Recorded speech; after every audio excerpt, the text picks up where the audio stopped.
The voice of conscience. On a gloomy autumn evening in 1933, Hans Lipschitz sat quietly in his modest room in Leipzig, staring at the gray wall as the leaves fell behind his window. He wasn't a philosophy professor at a prestigious university, but a high school art teacher, lover of color, and averse to blood. Everything around him was changing at a terrifying pace. The Nazi Reich was spreading like a heavy shadow over the German people. And the voice of the new leader pierced the radio with slogans Hans could understand but whose cruelty he could feel. One day a young student named Martin approached him, his eyes filled with bitter confusion. "Professor, why do they say that the Jews are enemies of the fatherland? You're kind-hearted ... and they say you're Jewish." The question was like an axe to the heart of Hans. He was neither Jewish nor Nazi. He was just a human being, afraid of being written down on the party lists, even more afraid of being silenced. The next day he stood at the blackboard, drew a small circle inside a square, and said to his students, "This is the human being within the system. If his mind shrinks, he is crushed.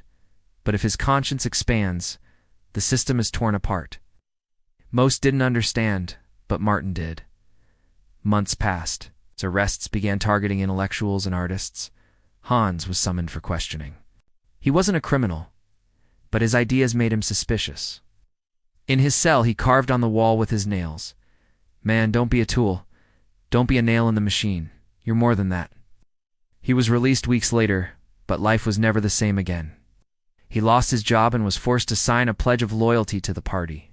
In 1942, as Berlin shook under the roar of bombers, Hans heard that his Jewish student, Elsa, had suddenly disappeared from school.